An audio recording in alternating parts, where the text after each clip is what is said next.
welcome to Culture Vultures with me, Dino, and my hetero life mate, Kev Arenosh. How's it going, Kev? You all right? Lovely, sweetheart. How about yourself? Beautiful. I'm having a great day. Oh, yeah. I mean, today... Bloody hot, though, isn't it? It was hot. Yeah. Especially Still is hot. Yeah. Well, the weather was saying that it was going to be wetter than Matt Hancock's personal assistant. But... That's wet. That is. But, yeah, it's been lovely and sunny. We're all dry. We're all clean. That's it, yeah. I think you've got a bit of a shout out, haven't you? Yeah, we've got a bit of a shout out today before we introduce our guests. Just want to say a big thank you before I drop them to Sam at cake_handed. I know that one of our guests has received some beautiful cakes today as well, but Sam sorted us out with some beautiful cupcakes.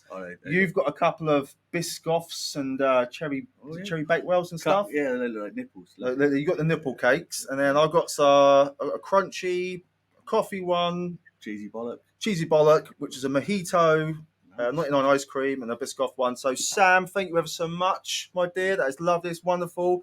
You can find her on Instagram at cake_handed, www.cakehanded.com. Self-taught, one-woman show, based in Pompey, baked to order. Fucking hell, is this a proper advert? Cake! We like a bit of cake, don't we? I know I do. I love it. I do. I love a bit of cake.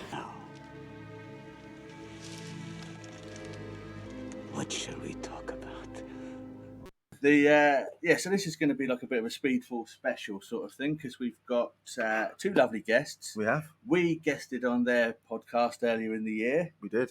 And they were desperate to get on and have a chat about a couple of films that they like.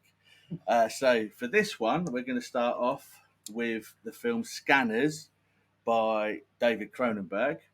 And we've got John and Lou joining us from Sousey Folk.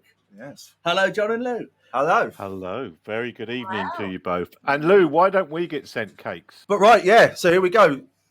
So we're starting off with Scanners, which was John's choice. Yeah, John, tell us why you chose Scanners. Well, it was one of the first horror movies I saw ever. That and Friday the 13th were the and Rollerball were the first three horror films I saw, and it made an impression. Now, I've obviously looked at it again recently, and the special effects aren't quite what I remember them as, but at the time, they were pretty good, and it made a bit of an impression. So it came out in the 80s, I remember rightly, about 81, I think it was, and so I thought, well, why not revisit it? It was either that or Flight of the Navigator. So. There you go. Oh, Flight of the Navigator. I know. Lovely. Or Jaws, and I was told I couldn't do that one.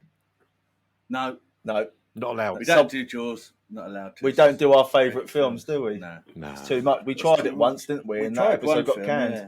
That's what I'm worried about. I'm worried about this because we're doing my favourite film, and then I'm worried about it getting, I don't know, pulled to bits. I don't know. We'll see what happens, won't we? See what on happens. this podcast. Yeah, well, we apologise in advance. Or I do, because. So Scanners, I had to watch that. I hadn't seen it in a long time.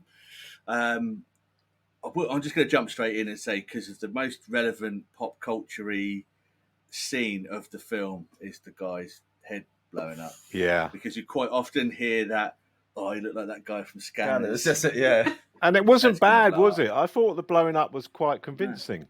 Yeah. You know, I've never seen a head blow up before, but I think that's what it looked like. Now, I'd like you to think of something specific. Something that will not breach the security of your organization. Yes, I have something. Do I have to close my eyes? It doesn't matter.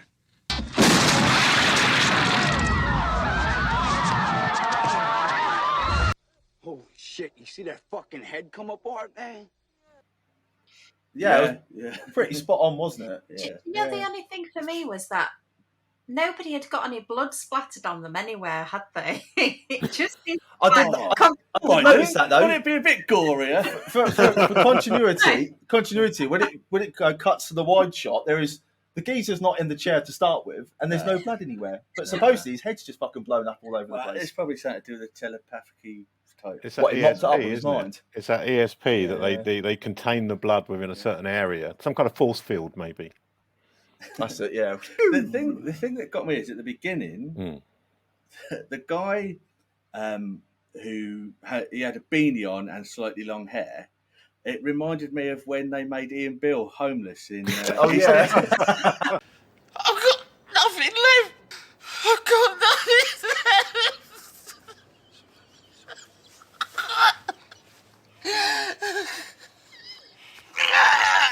Just stick a beanie on his head and he looks like Yeah. a homeless person. But then the two old ladies in the Oh, they were horrible. Yeah, but then what he starts doing the old mind thing, and then I thought I was watching When Harry Met Sally. She started going for it. Made a telepathic pass at her, French isn't Be a gopher, mate. When you look at that fellow over there, I've never seen anything so disgusting in all my life. I'll tell you something. He's staring at us. I think he's looking at us. I think we're being picked up. Oh, it's too awful. Can you believe it? But I think it was also a message for anti-vaxxers as well, because it all comes about because he injects pregnant women with ephemeral, doesn't he?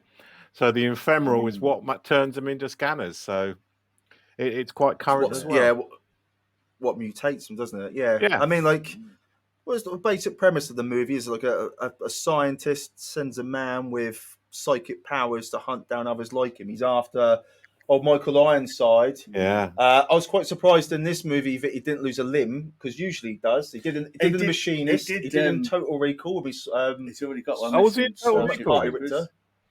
Yeah, see you at the party, Richter. That's sees his arms, don't you? Arms go. Isn't he the dad in Poltergeist? Or... No, that's Craig T. Nelson. Do you know he was also what he was also in was Starship Troopers as well? One of my other favourites. I was just about to say that, yeah. But he's already got a limb missing, didn't he? Yes, he did lose an arm in that, didn't he? Yeah. He drills a hole in his head, though. Yeah. I think he does give it that. He's got that little scar, it's like a little bumhole. I'll gouge out your eyeballs and skull fuck you. So what did you think then, Lou? What do you think of Scanners then? The bits that you watched. Wow, I didn't like it. I didn't like it. And I don't know. I mean, I like old films. I mean, obviously, I'm a big Star Wars fan, and that the first one, my biggest favourite Star Wars film is A New Hope. I've been waiting for you, Obi-Wan. We meet again at last. The circle is now complete. When I left you, I was but the learner. Now I am the master. Only a master of evil, Darth. And that was 1977. And to be honest, I know when you look back and the special effects are or whatever at that time, but I don't know. I just didn't get it. I just didn't get the feels for it at all. I just thought, oh my God, this is just. And the funniest part was when the guy's running away, and then like he's not running like really fast. They're just right behind him, and then he clambers onto the the escalator, and then like. He just like is in a bowl, and I kept thinking this is a real mum moment. I'm thinking, oh my God, he's gonna get something stuck underneath. He's gonna get his finger stuck underneath the escalator. I was getting more stressed about that than him actually getting cut, because that's like the mum thing in me. But I noticed that as well. He's literally within arm's length. Yeah. And then so the music in the background as well was just incredible. The 70s soundtrack, which you'd never buy an album with that music on. But it was just so, it must have been done. And what was it? What's those instruments where they make the woo noise? That's a very bad impression. Look, a load of synthesizers. It had a stick up in the air, and then you'd move your hands by it, and it would make. I know what you mean. I don't know what they call. Yeah, that's the one. Sounds a bit like old Rolf Harris, doesn't it? We don't talk about Rolf Harris. Can you tell what it is yet? Rolf, I know that the Australians aren't affected by hierarchy and things like that, but I did notice that you kissed Sir Jim's ring when he came in. But there are some amazing soundtracks, aren't there? When you look at like Vangelis, when you look at really early films, there are some amazing soundtracks. So I think they could have done a better job with music. Scanners is not one of them. It wasn't noted for its soundtrack. But Cronenberg was an amazing chap, wasn't he? The producer. He's done a load of stuff. Yeah, the director. We've got a number of his films here. I mean, he wrote it as well, didn't he? He wrote and directed it. He did A History of Violence with Viggo Mortensen. And he also did this. Viggo Mortensen directed him in Eastern Promises and A Dangerous Method. Yeah. Cosmopolis with Robert Pattinson. Crash, the horny one where they smash cars together. Oh yes, Naked I Lunch remember with that old one. Yeah. Oh, is Peter Crash Weller. the one where it's got all the huge cast in it? Where there's all these little... No, that was This is the. one where people That get was the one turned later. on after they've had a car crash. Yeah. James Spader. Autoeroticism, Just they you call to have it. seen it, Dean. I have seen it. And his best film being The Fly. The Fly, the remake of The Fly. Oh, The Fly. Yeah, that was a one. But Oh gosh. He has got a thing about body changes, isn't he? Well, metamorphism. Metamorphism. Yeah, like because it's so it's like in The Fly when he's got like the museum in his cabinet. Oh, what of his body parts? Yeah. And I swear that's a cock in a jar. Probably is. Well, it would have fallen off at some point, and he would have put it somewhere. Yeah, I think everyone. What night in your jam jar in your bathroom cabinet? Yeah, just Gina Davis just. Well, you wouldn't chuck it away. Pickle that bad boy up. You wouldn't chuck it away, would you? I mean, come on. It just couldn't do that. And what about Patrick McGoohan in it as well? Well-known British actor who played the professor, the weird beardy professor. Right. So for this film, right, there was only for me there was only one thing I really really liked about it, and it was Patrick McGoohan, old Edward King Edward I Longshanks from Braveheart, who is in my opinion by far the best character in Braveheart. There you go. You know, and I was just expecting him at any moment to break out into one of those quotes. The trouble with Scotland is, all the Scots. if we can't force them out, I thought it was funny because he gave up the acting and started all the astronomy. Oh, did he? Is that him? No, that was a geezer in The Prisoner, wasn't he? No, I think that's Patrick Moore. Oh yeah, Patrick Moore. No, that was a games master. Patrick Moore, yeah. All games master. Guy at Night. With Dominic Diamond. Oh, Jeff. So that mad one he did with Jeremy Irons, where he sort of. Which one? Patrick Moore or? No, sorry, David Cronenberg. Oh. He did. With who? Dead Ringers. Dead You Ringers. seen that? Oh yeah. Was that one of his early ones? That's really freaky. Yeah, well, he plays twins. Jeremy Irons. Well, Jeremy Irons. How did we get onto Jeremy Irons? I'm lost now. This is how this podcast works, mate. Oh, okay, right. We'll come back to whatever it is we're supposed to be talking about in a minute. It's just that they both fall for the same woman and they start like all like doing weird stuff. I'll do that. Yeah. We'll morphing into one. Metamorphism again. There you go. Coming together. There's like your common Brundlefly. thread. Yeah. Yeah. That's it. There's your common thread. Yeah. There's your common But thread.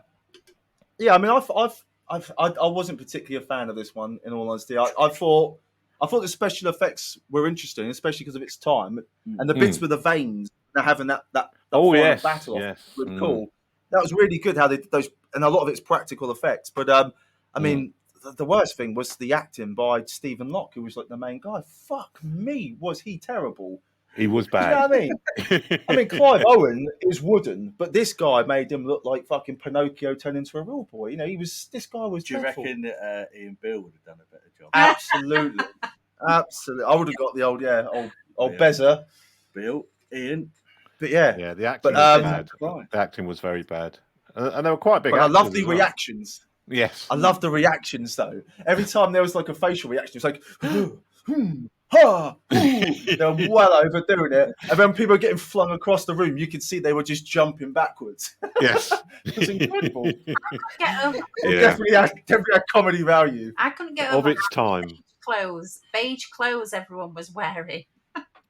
I love it. Large They lapels. were wearing like beige Macs, and then the two guys, were they policemen or something that were chasing the scanner? They were wearing beige clothes. Oh. It was like just seemed to be like, I don't know, same kind of wardrobe.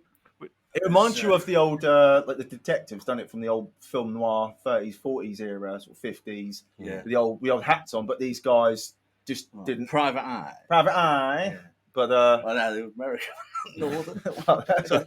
Maybe. Aye, Private But, Eye.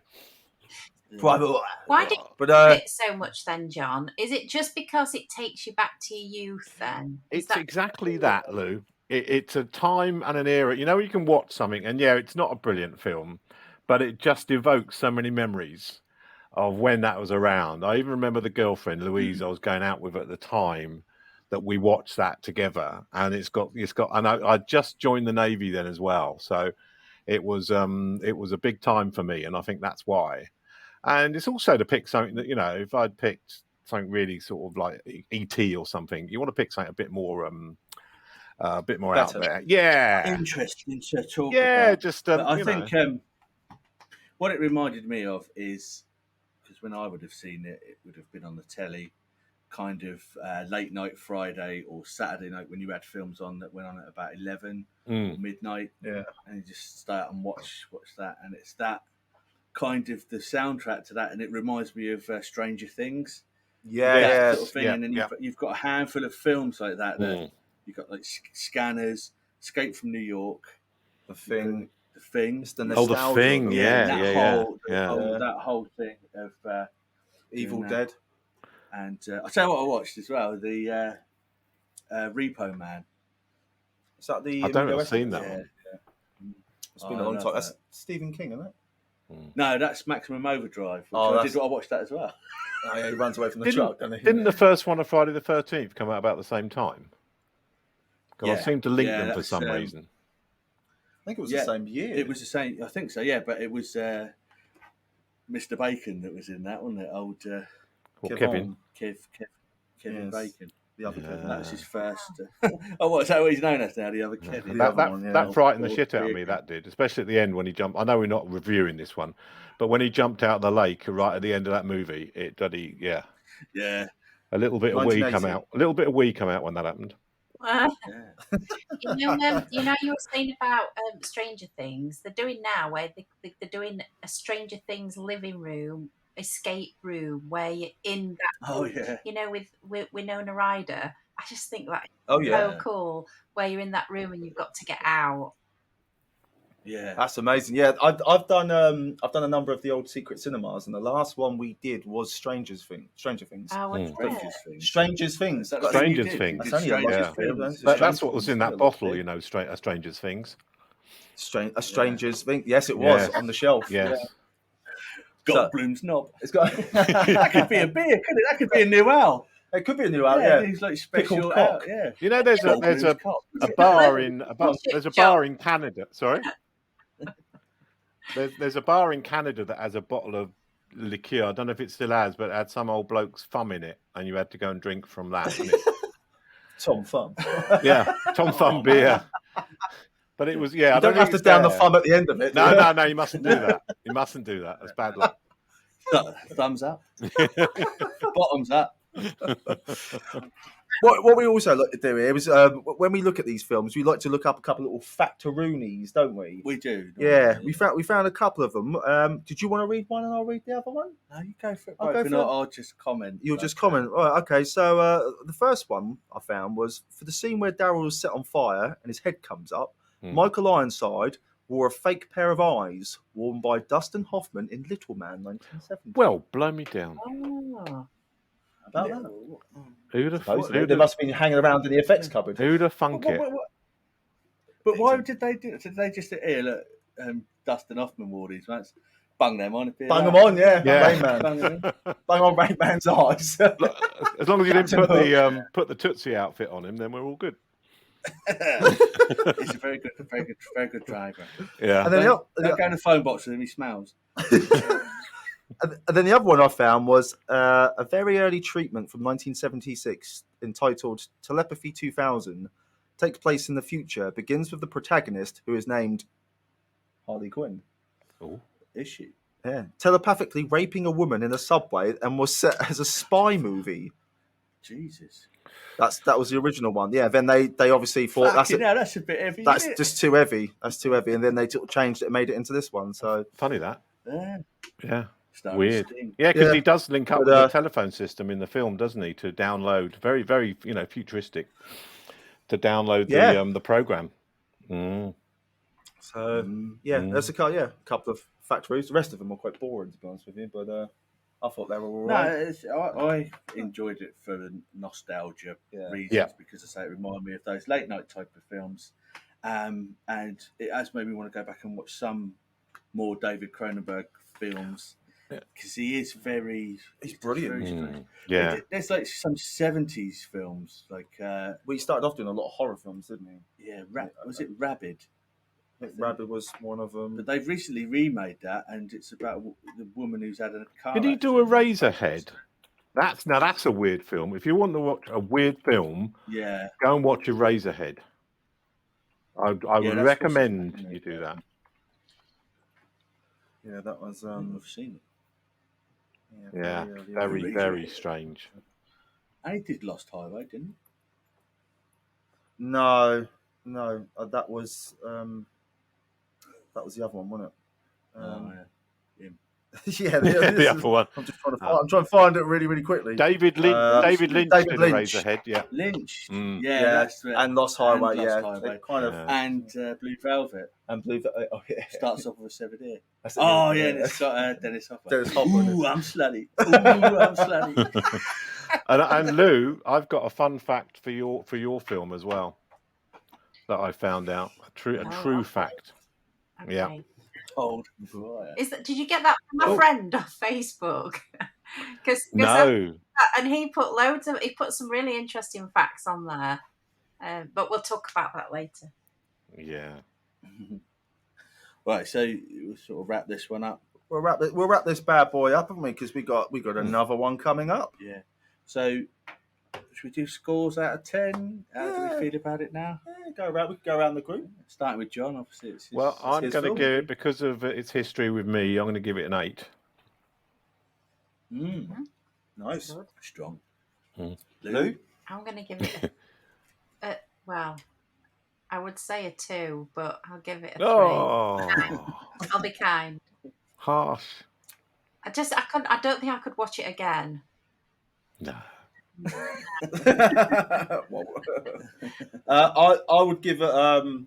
I'd give it a 4. I think it hit all the nostalgia marks. I loved the fact that it's set in the 80s. You know me, that's my favourite era. Had a great soundtrack by Howard Shore to go on to score your favourite films, The Lord of the Rings.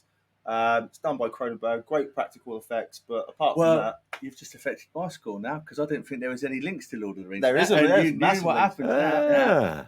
I was going to say, you can't bring the score down because I was going to say 6, but it's gone down to a 5 just because the score was done by the same bellend that did the soundtrack to that bloody Tolkien tripe. Great soundtrack.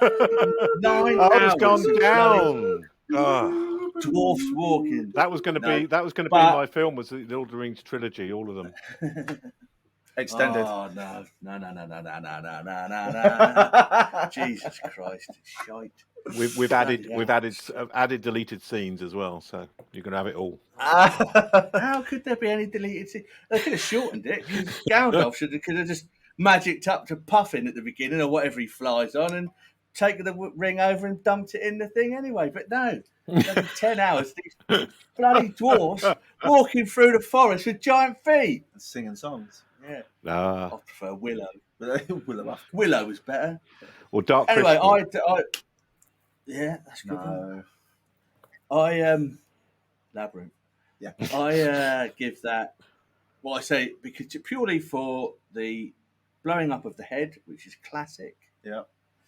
And the old lady having an orgasm at the beginning. Perfect. Nobody was saying to her, "I'll have what she's having." Yeah, that's what I thought it was going to be. That sold out straight away, I guarantee. Yeah. What did she have? Yes. Oh. Steady on, overstep the mark again. But yeah. Anyway, so yeah, feel free to catch us on the old social media. Doesn't take. It's not too hard to find us. We're Culture Vultures, so we'll leave it at that. Yeah. But anyway, I've loved this. It's been great. Great episode. Great recommendation from John. Yeah. So until next time. See you later. Ta-da, toodaloo, everyone. Thank you very much. See you, boys. Bye-bye.